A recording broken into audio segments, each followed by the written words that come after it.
Okay, so as you all know, if you joined any of the other trainings that either Dharma or Kathy or myself have been giving, we came up during this time with different training sessions that we think would be so beneficial to school assessment coordinators, very useful for you during, the before planning portion of testing, the during, the after, whatever the case may be, however you want to organize it, but definitely different features that are available through Excel and Word to be used during testing to help you with, like I said, with your organization and with just making everything seem much more seamless and much quicker for you to do, so you don't spend hours doing rosters or anything like that. So today the feature that we are going to look at is data subtotal, which is available on Excel. Okay, so for data subtotal, before I get into it, to give you an idea, data subtotal is in fact just that. It's giving you a subtotal of whatever data you want to identify on a certain spreadsheet for whatever the purpose may be. Okay, so instead of having to do, like I used to do, not that long ago, until Dharma and Kathy showed me the way with data subtotal, I used to insert a little column. If I had an empty column and if I wanted to count how many students I had, I'd type in 1, 2, and then I drag it all the way down, and boom, that's how I'd have my subtotal. And Dharma almost shunned me. She was like, no, stop talking. We're going to do data subtotal. And I definitely think that this is very beneficial for all school assessment coordinators. I was a school assessment coordinator at a K through 12 school, and I can definitely see the benefit of this for all school assessment coordinators through all levels, elementary, middle, or high. Okay, so we're going to go ahead and get started. This particular spreadsheet, there's a lot of different sheets here because this was sent to me for the purpose of this training. So Dharma did add a couple of other things, but I always recommend to you, whatever you download from File Download Manager and you begin manipulating the data, always keep your master list as the first spreadsheet. So whatever you're going to copy and take from here, try to take it to a separate sheet, create a separate sheet. And if you're not familiar with how to do that, there's always this little plus button here. If you don't have any sheets, the plus button will actually be right here, right next to your only active sheet. You would click that and it would create a new sheet at the bottom. Okay, and then that's not how you do that. When you create a new sheet, it'll add it to the bottom. You see, it added it right there. So I'm going to delete that. I just wanted to show you that just in case you're not familiar with that. Okay, so let's actually do our working folder because this has our duplicates. Okay, so this I've downloaded from File Download Manager. I am a school assessment coordinator who is about to start preparing the rosters for Algebra 1, for my Algebra 1 assessment. So I've downloaded this from File Download Manager with all of the students in my school and all of the courses that they are taking.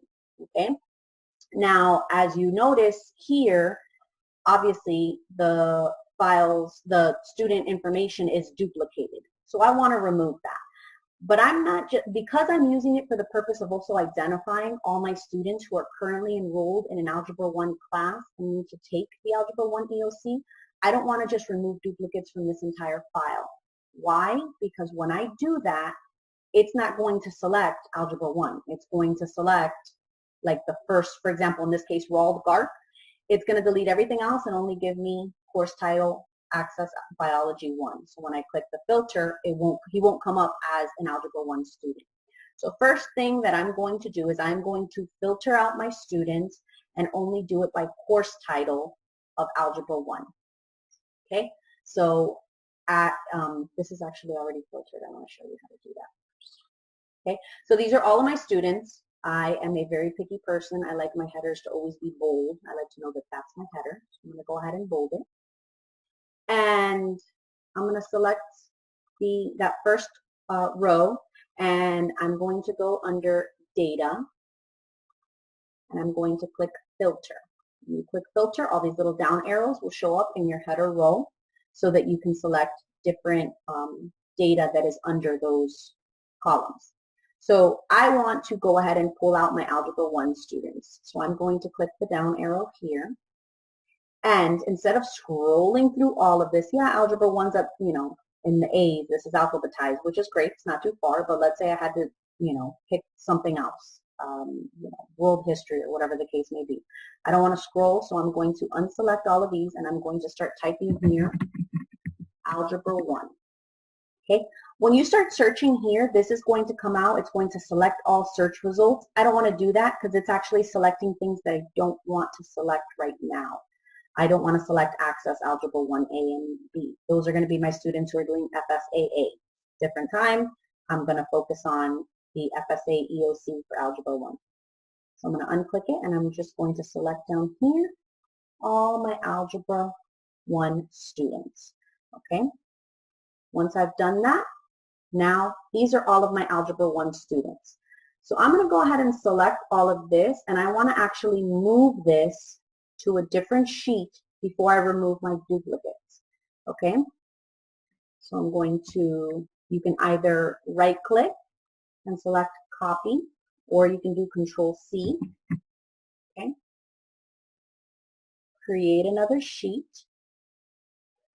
Select here. You can either do Control V, or you can right click and just do the paste. Okay, and these are going to be all my Algebra 1 students, right? So good, I think I'm ready to go. But before I do that, I want to make sure that there's no errors on this spreadsheet as far as duplicates go, okay? So from this sheet, now I'm going to see if there's any duplicates. I'm going to go ahead and select the entire sheet. And under data, this little box icon, I'm going to click it. And remove duplicates, I'm going to unselect all of these options, okay, because they're all always selected by default. I want to make sure that my data has headers is checked, okay? And I'm going to select student ID.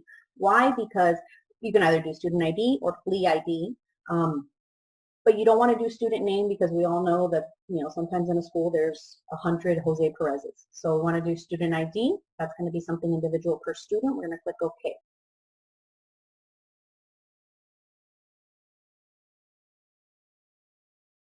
Okay, so you see it found all of these duplicate values and only 218 unique values remain. So somewhere on here there was duplicate files. I'm going to go ahead and click OK. And I know that this list has no duplicate students. Everybody's good. Okay, so now what we're going to do is I have all the students who are going to be testing for Algebra 1. All of these students are currently enrolled in an Algebra 1 course. This is their teacher for Algebra 1, the room number, all of that. All of that I got from file download. So I want to take this and begin working on my rosters. Okay? So when I go to work on my rosters, I really don't need the course title, period, term. I don't need all of this information. So I'm only going to take what I need and I'm going to copy it over to my roster file. So I can get rid of this and just, I could just take this information here and I can either scroll all the way down or I can go like this and take it off. Okay, and you could just copy. And I actually already have it down here on a sheet. So let me hide this because I don't want to confuse you.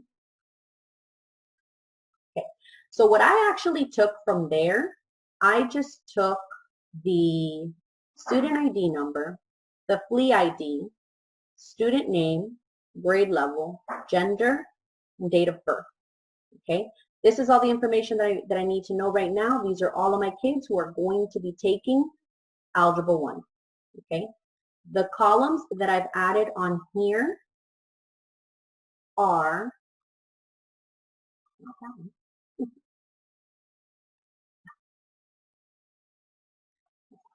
This would happen to me.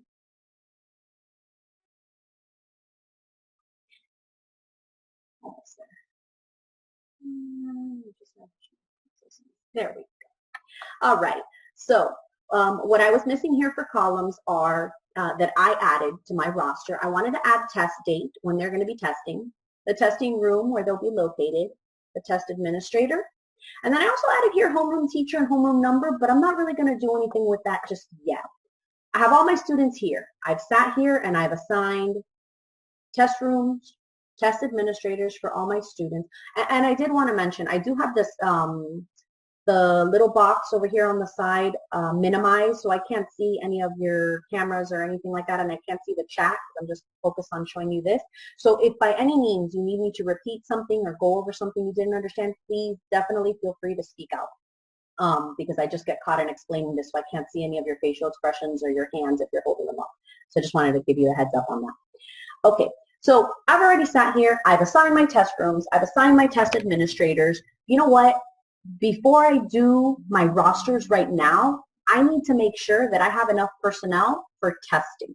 Okay, I need to make sure that for the test administrator, Mr. White, I don't have more than 25 students in that class because I only am going to have him there as a test administrator, right? If I have over 25, I'm going to need a proctor. So right now, I just want to use this sheet and I want to see how are my numbers for testing. That's where data subtotal comes in. So we're going to click this little triangle in the top left-hand corner of your spreadsheet. Okay, and when we do that, under data, we're going to click data, all the way over here, all the way over here to your right is the subtotal feature. You're going to click that. Now, when you click subtotal, here are the options that you have. Remember, like I said, subtotal is just like a receipt. Think of a receipt. It gives you all of your items added together, and it gives you an amount, subtotal, before, you know, the taxes are added and all that good stuff. So here, for subtotal, it's asking me, hey, what do you want a subtotal of? Do you want it to be at each change in student ID? No, I do not want that. That would not make sense. Right now, as a school assessment coordinator, my purpose is to find out how many kids are going to be in each testing room. Okay, so I'm going to click this, and when I click that, all of my different headers are going to come out here to select. So I'm going to select test room. You could select test administrator, but you know what? Sometimes my test administrators might be a little flaky and not show up, you know, on the days of testing. So I'm just going to go by test room because 4103, I might have to throw in a different test chair and test administrator into that room. So I'm just going to go by test room. Use function. Okay. It's asking me if I want the sum, the count, the average, the max, the min, so on and so forth. I'm going to want the count. I don't want the sum. I don't want it to get anything here and add it up and give me the sum total of that. No. I want it to give me the count of each individual ID or each individual, you know, item that is in this room, in this test room. So I want it to be the count. Okay. And then I'm going to add the subtotal on the bottom of each of these to test room. I'm going to unclick homeroom number. If I would have clicked homeroom number, just to give you an idea, if I would have clicked homeroom number, what that does is when it gives me the count, it adds it, it puts it over here. And I don't want it over there. I'm going to show you where it shows up with me selecting test room. I'm going to click test room. Okay. Now the last three options that you get for data subtotal, replace current subtotals. I always have that selected. Just, you know, want to make sure everything's good there. Page break between groups. Right now, I'm not going to select that, but I will show you later on during this training what that does and how useful that page break between groups is going to be. And summary below data, yes, I want that. So I'm going to click these two boxes. Okay. And I'm going to click OK. All right, so it has worked its little magic. So let's see if it's right. All right, so in room 4103, I'm going to have 22 students. In room 4106, I'm going to have 24. But you know what? I have a lot of rooms testing, so I don't want to keep scrolling down. I want to just see an overall image, an overall count of how many kids are going to be in each room, how I'm going to do this. So when you click here, there's different numbers to choose, and as you choose those different numbers, different amounts of the data will show up, like different, not counts, it opens up differently or closes up differently. We're going to go ahead and choose number 2 here. When I choose number 2, look at that. I have found that in 4103, I have 22, 4106, 24, and so on and so forth. Oh, look, 3104, I'm going to need to put a proctor in that room. So I know right off the bat I need another body.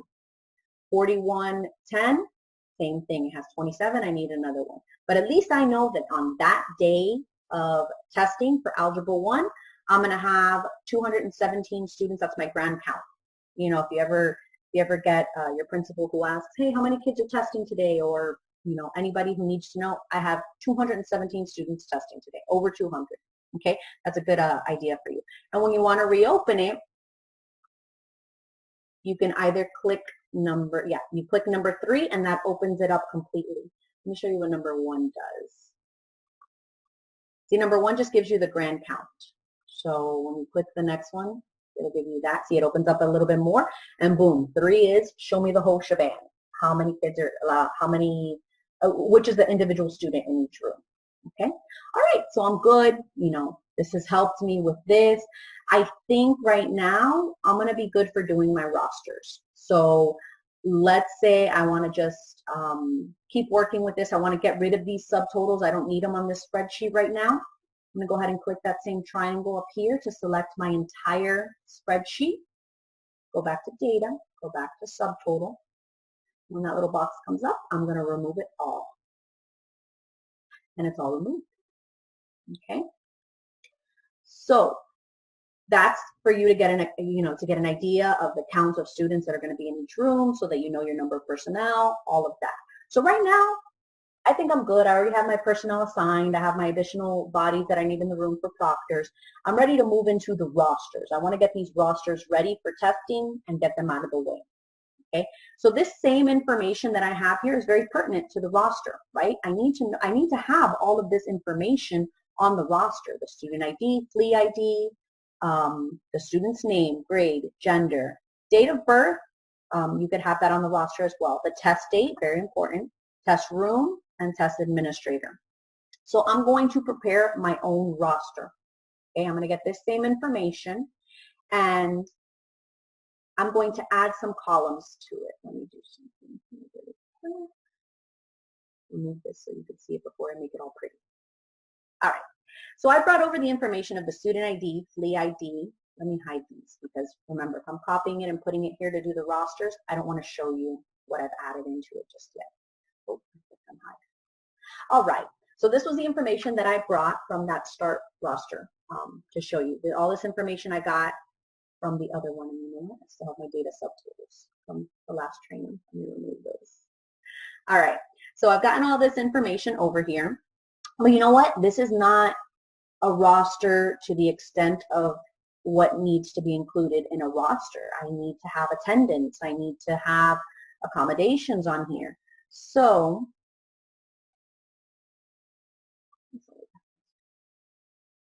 let me start on hiding some of these that I have here.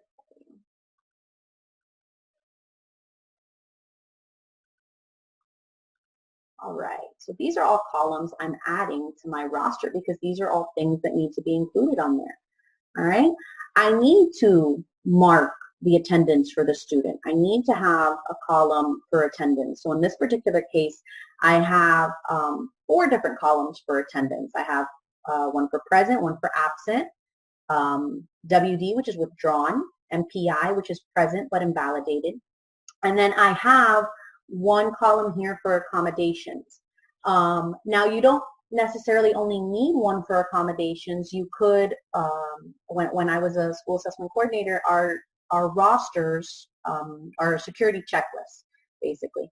For the accommodations included accommodations provided and accommodations used, because sometimes, for example, with an ESOL student, they might have the dictionary provided, of course, because they need to have the dictionary provided, but they might not use it. So you could have 2 different columns here for the accommodation.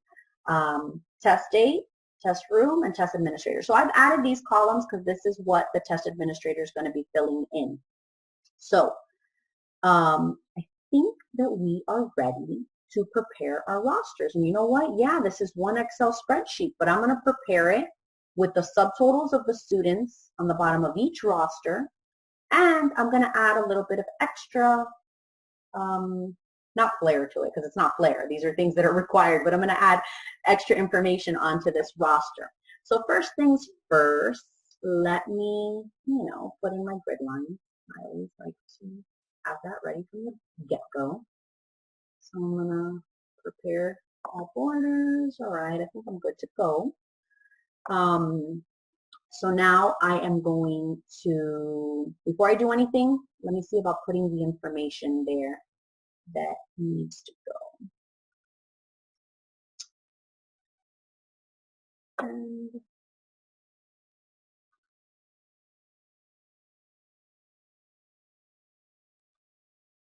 all right.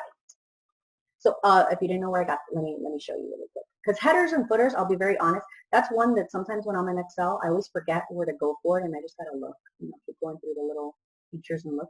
So under page layout, when you want to add a header and a footer to your sheet, you're gonna click page layout, and over here at sheet options, click the little down square arrow that's there, and you have page, margins, header, footer, and sheet.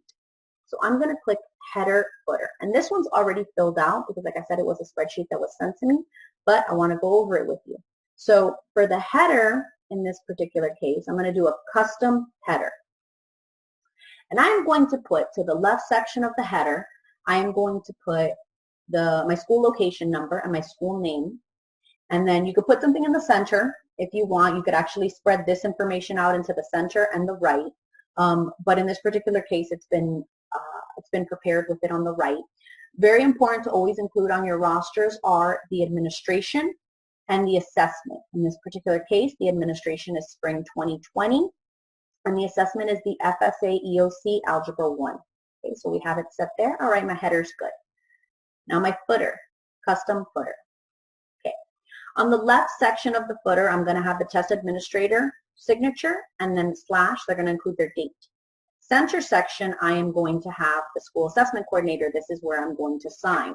And then off to the right, this is where, this is almost like a summary of the data that you have here on the roster. This is really good so that you don't have to go through and actually review every single line on the roster. At the bottom, and you could have the test administrator do this, or as a school assessment coordinator, you could do this once you get the roster. Mark down how many kids were present, how many kids were absent, and how many kids were present but invalidated. So this is going to be such a lifesaver for you to have at the bottom of your roster, because we all know that makeups are sometimes the bane of our existence. Sometimes we know we have so many makeups, we're like, did they even know they were taking a test? This is going to help you so that you don't miss the makeups that need to be done for the students, or that need to be scheduled for the students. So this is the custom footer that we're going to have at the bottom of each of the pages. So I'm going to click OK. All right, we're good. We have a header, we have a footer. All right, let's keep that the same. Okay, so now here we go to do our data subtotal. I'm going to click the triangle, the top left corner, click data, and we're going to go to subtotal. Okay, now I do not want it at each change in student ID. I want it at each change in test room. Okay, so you scroll down, test room. I want it to be a count. I don't want it to be a sum. It's going to add up probably all these numbers and give me a sum or an average. No, I want the count. I want to know how many individual students there are in that class. Okay, I'm going to add the subtotal. TA was selected here. I want to do test room. Remember, I told you sometimes my test administrators don't remember. They have to test and I have to replace it. So I'm going to do it for test room just to be easier. Okay, it's going to replace current subtotals. And in this particular case, I am going to click page break between groups. Okay, and I think we're good. Let's see what this does. All right, so now you see, same thing that it did on the other one when we were trying to figure out for our personnel. Same thing, you know, it tells me 1111 has 21 students and so on and so forth. But now I'm going to show you, because these are rosters, I'm going to show you what these rosters look like.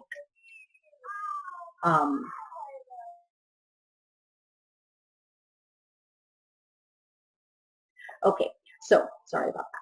So now I'm going to show you what these rosters look like. Now, you can either go straight to print and preview it through there. I always like having at the top the print preview button available.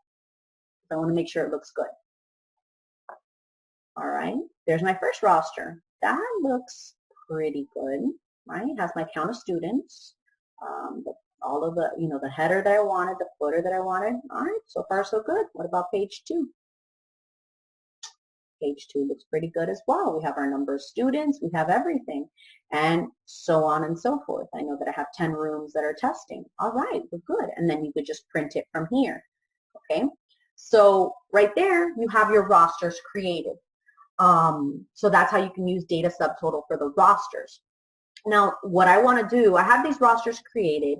I want to go ahead and advise all the homeroom teachers which students in their homerooms are going to be testing and what rooms they're going to be testing in.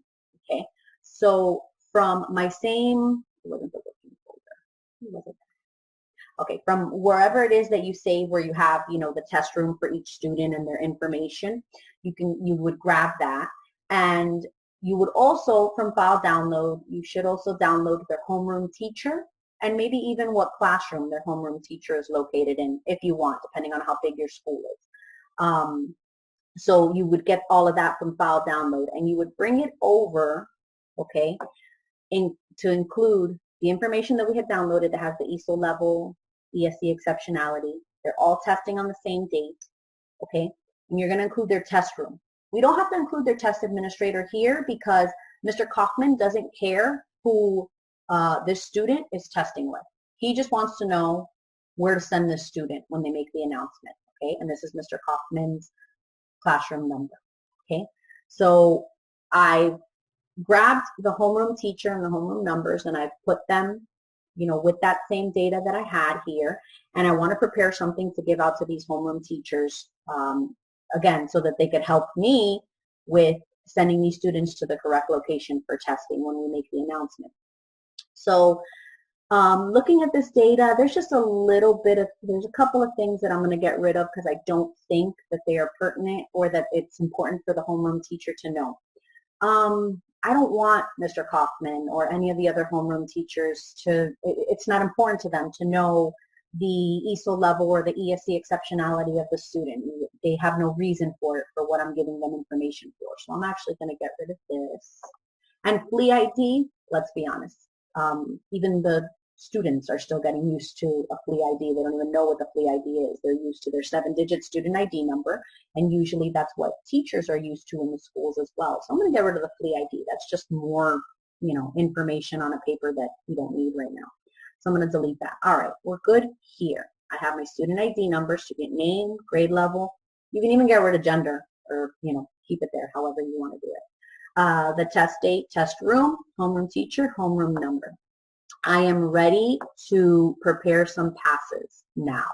And they shouldn't be called passes. It's actually a notice, an Algebra 1 notice, but they were titled as passes.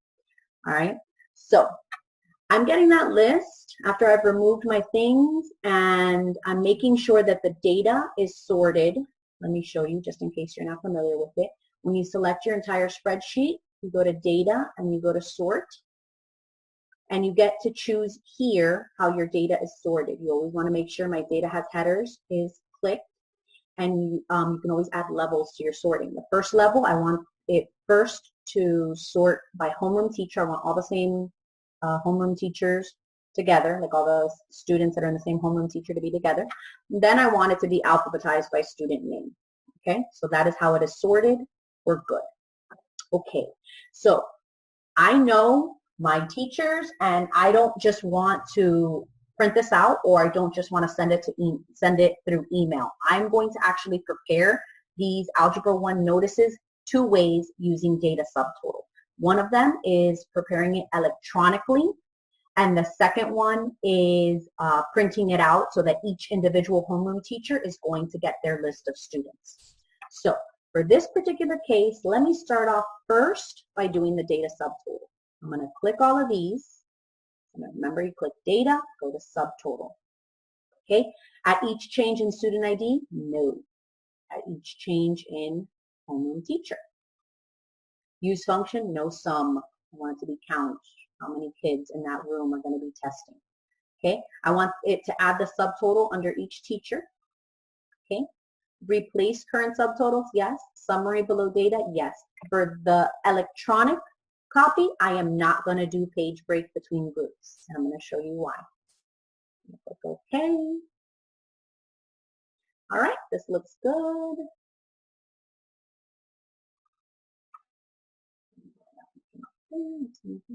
All right. So I think we're good. All of our teachers are finding out. For example, Ms. Beals finding out she has 20 kids in her homeroom who are going to be testing. Aldo Quinn has 2, so on and so forth. All right, we're good. But you know what? When I send out this notice, I want to be as precise and exact with them as I can.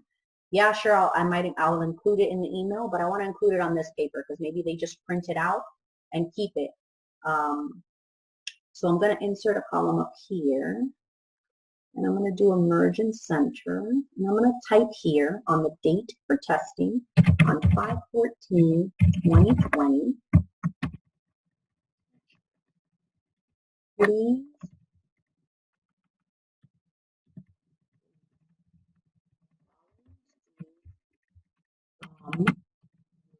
homeroom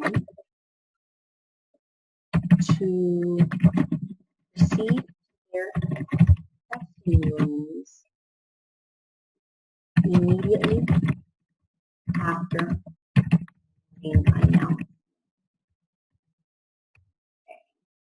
So I'm going to make sure that's centered here, centered there. I'm going to wrap my text, bold it, because you know you can never do too much bold to get your point across, right? We're going to make this a little bigger. All right, so there I've let them know. Teachers, please release the following students from your homeroom to proceed to their testing rooms immediately after morning announcements. Okay? All right, so I'm good there. So I want to go ahead and send this out to teachers. I'm not going to send it as an Excel spreadsheet. I'm going to send it as a PDF. Okay? But before, well, let me see if it shows up, and then I'll guide you out. All right, so I'm going to save this as a PDF to show up for my teachers. But before I do that, I want to go ahead and preview how this is going to look, how it would look, because if you save it as a PDF, it's going to look the same way as it would print out. So I'm going to do a print preview and just see how it looks. Okay, so page 1, we're good. Page 2, so I'm missing my announcement up here. And why does that bother me? Why does that irk me? Because I know that Miss Espinosa, who I don't know if you can see there because it's zoomed out a little, but Miss Espinosa, she's always in a hurry, and sometimes she doesn't read her emails carefully or whatever the case may be. And if she opens this and she's just going to look for her name, she's going to be like, okay, when do I send these kids out? What do I do with this? She might not look at it, you know, as thoroughly as you would want. So I need to fix this because at the top of the page 2 is not my announcement. So how do you do that? What you do is you go ahead and go to page layout. Under page setup, click the little down square, and you'll click right here on sheet. Okay, so it gives you the option for rows to repeat at the top and columns to repeat at the left. In this particular case, I want to actually repeat 1 and 2. Right now, for some reason, 2 is only there, but I want to include 1. So I'm just going to delete this. And all you could do is you would click here, and then you come to your spreadsheet and you select the columns. I'm sorry, the rows that you would like to repeat. So see, it does $1, $2. In the past, when I've done this before, you don't have to select it like that if you're in a rush or whatever the case may be. If you just click there and you type R1, R2, it'll do the exact same thing. But once you click it, it does the $sign as the function. Okay, so, all right, let me see. Let me make sure this is good. Let me preview. All right, page 1, page 2. Great.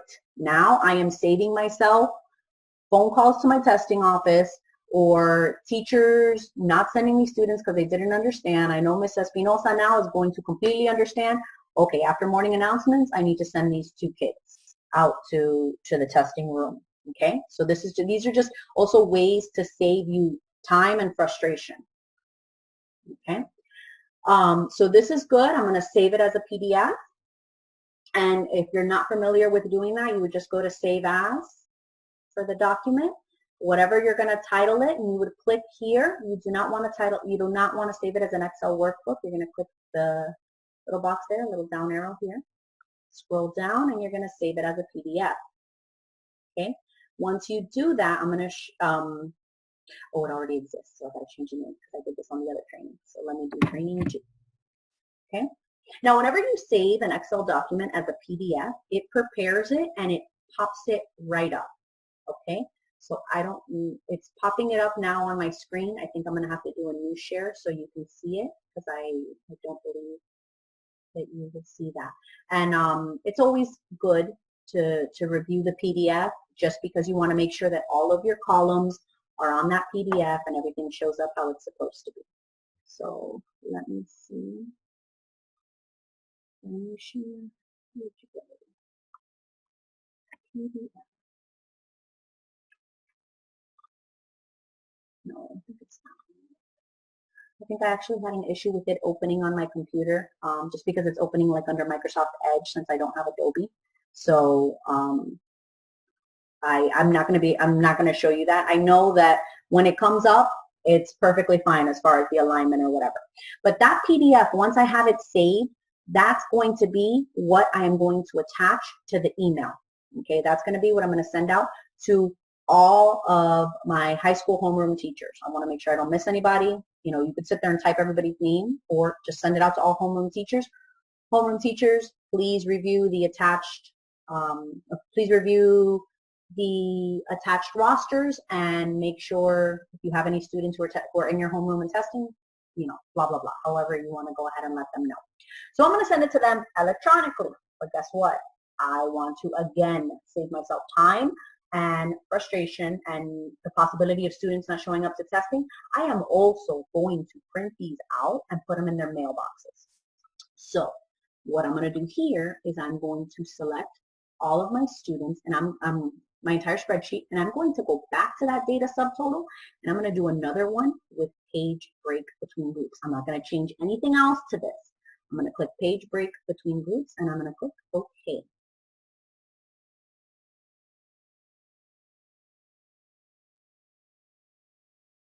All right, so my page break has been applied, right? And this one keeps moving off to the side. I want it back over here. All right, so I think that we are good. And I think I'm going to be printing these out, but I want to do my print preview, and let's see how this comes out. All right, page 1. Awesome. We have the announcement up here, the information here, all the students. You have 11 kids that are going to be going out. What about page 2? Awesome. The announcement is there, the student information. He knows he has to send out 2 kids. Okay? And so on and so forth. And yes, these are 46 pages. Yes. I'm sorry to interrupt. Just a quick question. When you send this out electronically, are they going to get the entire workbook, or are they just going to get that what you just created as a PDF? They would get just that, what you created as a PDF. So whenever you're saving from an Excel workbook into a PDF, it's only going to grab from that sheet. So, and it'll save it into a separate, like it'll save it as a separate PDF document. So if you have an Excel spreadsheet that has 20 pages and you're on your 4th page and you go to save to PDF, it's only going to save that 4th page, not the entire document. Perfect. Thank you. You're welcome. All right. So now here, yes, we're looking at 46 pages that I'm going to print out and go put in these teachers' mailboxes, or, you know, or go put them in the teachers' mailboxes. You know what? I'm going to print out those 46 pages and I'm going to put it in their mailboxes. Why? Because again, we all know how it is on testing day. Sometimes you have students not going where they need to go, teachers not following instructions. You want to cover all of your bases. Okay. Miss Beal sometimes is not really good about checking her email, but you know what? She always picks up her stuff from her mailbox and always gets back to, you know, documents through there. So I'm going to give it to her in her mailbox as well. I'm giving each of these homeroom teachers their list twice. So no excuses. You know, please make sure you review your email or pick up the notices from the mailbox. And that was actually pretty much it as far as data subtotal and how you could use it for testing, for your rosters, for your notices. This is a great feature to learn, that to take back to your school, not just to use for testing, but if you could train if your leadership team or your ESOL coordinator, or anybody like that, you know, it's something that could be very beneficial and time saving for everybody.